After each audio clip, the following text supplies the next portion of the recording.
Good afternoon, YouTube. Welcome to Taming the Tamaskan. Been a long time since we made a video. We've been real busy. So today we are out in New Mexico, near Coyote, New Mexico. We're at the Vega Ronda Trail. So we're gonna do the Vega Ronda. And yeah, it's supposed to be real beautiful and goes to a spring or something. So out here, testing out some new stuff we got.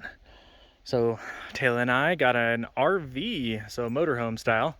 So we got a little Class C 24-foot RV. We're pretty excited about it. It's been real good. Last night it rained quite a bit and we survived the night. Nobody else out here. So yeah, it's cool. Look at that view. We're not quite to the spring yet, but Taylor's having a blast. Real beautiful out here. Very mild weather too. It's about 70. Maybe not even. So I'd say 65 to 70. Good stuff. I guess this is the natural spring area. Real beautiful. Now, not a lot of water, of course. That would make sense for this time of year. But real pretty. It's well worth the 3-mile hike as we get back down. But yeah, we're going to talk about some of our new RV adventures. We'll check out the new vehicle, and we'll do some stuff. So I'm pretty excited about that. I mean, Taylor and I have been wanting to be able to travel a little bit more freely, and then when I go on dirt bike trips, getting an RV was pretty huge because she can come with way when I'm out dirt biking. She can be in the nice air-conditioned, cooled RV, so that and she got somewhere nice to lay and water and food and all those things. So yeah, I'm pretty excited about all that. All right, guys, so we just got back to the RV, and we just did about 6.5 miles, and it was a real good hike. Taylor had a lot of fun. She got real muddy. We got her cleaned up, and I got myself cleaned up, went and took a shower. Real nice to be able to come back and take a hot shower after a real long, gross hike. It's real muddy and wet out here right now. Now we had picked up the RV, so Taylor here can have somewhere to stay, as well as I can go do trips and stuff with the dirt bikes and whatnot, bring her with, as well as be able to have somewhere that's comfortable and fun for her to be able to enjoy, being out here. That's really kind of the point, is you want to get out with your dog and your animals. And now with ESAs not being a thing anymore, it's hard to do. Sit. Good girl. Oh. So with ESAs not being a thing anymore, we really had to see what, or an ESA is an emotional support animal, and she's also a therapy dog. But with that not being a thing anymore for the airlines, we can't really travel like we wanted to. So picked up an RV, and I felt like it was a good choice for us to be able to come out and do things like this and not have to worry about rental cars and everything else that you kind of have to deal with. So RVs come with their whole host of maintenance problems and other things, and that is just a whole nother topic. But this is our 2014 Thor 4 Winds 23U. It's a 24-foot RV, so it's not very big, and no slide outs.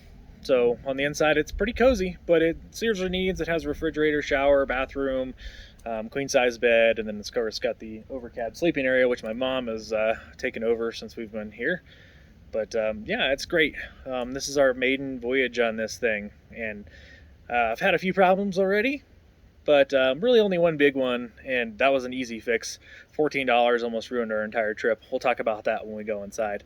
But my main point of this video towards the dog owners out there is that this is a great option to get out either with a trailer or a actual motorhome to go out and see things and have fun. It's a significant financial investment, but I think it's really worth it if you want to go out with your family or the dogs and stuff. And I teetered on it for years. In the end, it's very much worth it. You can't, there's in some ways there's not a price that you can put on some of the memories that you make with either your pets or your people. So, and that was kind of my thought there. Is a lot of times I didn't want to get one of these. I'm a mechanic by trade. And these can be money pits. They can have lots of problems. They can break, they can leak, they can, any other things. In fact, I already had a water leak in it. But, if you're handy at all and you can DIY a little bit, the costs of owning these isn't super bad. So we'll just kind of walk around and talk about some of the things that I like about it, I guess. Got some other campers out here. We got in real late last night, and nobody was here. Nobody was here. And so it's good to see some other people out camping. So two trailer pulls. And you'll see here, I now have Taylor off the leash. This area, Taylor's recall is good enough to where I'm fine with her being in the campgrounds with her off the leash. There's only those people over there, and they're quite far away from us. But out hiking, I had her leash on because it's hunting season right now, so I didn't want her being accidentally shot for whatever reason. That would be a real bad day for the hunter. So this particular RV, I guess, as I call it, is built on the E350 chassis, and I know this is probably a lot of speak for those that don't care or just we're here for the dogs, but if you're looking at RVs for your dogs, it's important to know what chassis you're going to get with your RVs. So this chassis, I like the Ford stuff. Always kind of have liked Ford for some things. You know, every company makes good stuff, every company makes bad stuff. These E350s, this one specifically being a 2014 model, has the 6.8 liter V10 in it with a 5-speed transmission.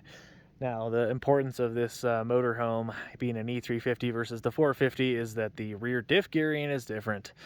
The 450 has got a much lower end gearing. All that means is you get more torque, and it's a little bit better for pulling and towing stuff. So that might be something to keep in mind if you want to tow a car or real heavy stuff. Now, I plan to tow with this. I think the stock 350 gearing is fine. You just have to kind of work around a little bit, and the 350's gearing might get you a little bit better gas mileage as well.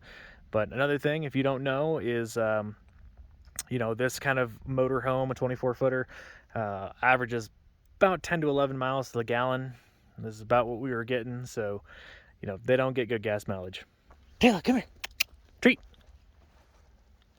Good girl. Good girl. Sit. You know better. Stay. Stay. Stay. Look at that puppy. Catch. Oh, she missed it. Try that again. Catch. Good girl. All right, so some of the things that I enjoy about this is being able to kind of go anywhere and do anything you need to do. You know, the nice thing about these RVs is the awning's really kind of nice. Roll it out, get a mat out here, chill with the dog. Had it out earlier, it started to rain, and I put everything away, and it still looks like it's gonna rain at some point. All right, there's the inside. So we've pretty much got the bed back there, which is what they call a short queen. And then we got the bathroom right next to it, which we'll kind of take a quick gander at. But that's pretty much become Taylor's space. I only sleep there when it's, I guess, I'm allowed to from the dog. But pretty cozy in here. Lots of cabinets, though. Lots of space. So we got microwave, stove, little oven, and refrigerator. It's probably my most favorite part. Going out dirt biking off the grid, you kind of like, you only eat stuff that's non-perishable because you don't have a refrigerator. This is nice. You don't have to worry about that. And then it also has a closet, which is real cool.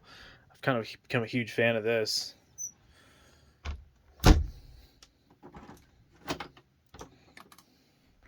All right, and there you go. So it's got a little tiny shower in there, own little area. Not too bad. One thing that I've noted that's pretty awesome about this thing so far is the water heater gets incredibly hot. Plenty of time to take a quick shower, and we're totally off all resources in the, I guess, the grid, I guess, if you will. We've been running on battery and our own water, which is something that I also was a requirement for me. Yes. Yeah, we've pretty much got there. All right, and we have the front. So the overcab area was something I really like because whether, you know, I bring my daughter or other people, they can sleep up there. That's pretty much the size of a full size queen up there. My mother slept up there for whatever reason, really wanted to sleep up there. We got a little TV up there as well. And then the dinette area, I have to say, if I had to do it again, I would get one with a different style of a dinette. I like the, I guess, the longer table with the longer bench seats versus having this like booth. So this does convert to a bed as well. So you can drop that down, the table down, and use it as a bed. And that's fine. I think that's really cool because you can have the kids sleep there or up at the top. There's a fair bit of space for that kind of thing. And then the chair here, which I kind of think was a random addition in a place like this, or in an RV like this rather. And then up front, standard Ford E-Van chassis. Nothing special about it, and even being a 2014 vehicle, there's pretty much no amenities. So I'll probably eventually change the front, or I guess the head unit out for something that's a little bit more modern, as well as get a better backup camera. It does have a backup camera on it, but you can't see nothing out of these, so having a real good backup camera is very important. Alright guys, so we just want to do a quick video on RVing with Taylor. So we're going to have some new adventures with Taylor getting out on the RV and doing some road exploring and things like that. Should be really awesome. I think this is the furthest she's been from home out here in New Mexico and Texas is going to be the furthest she's been. We'll do some more videos, and I'll talk about, maybe we'll do a video on some of the annoyances I found with having a dog in an RV, as well as thoughts on buying an RV for your family and or dogs too. So have a good one. Take me to Tamaskan out.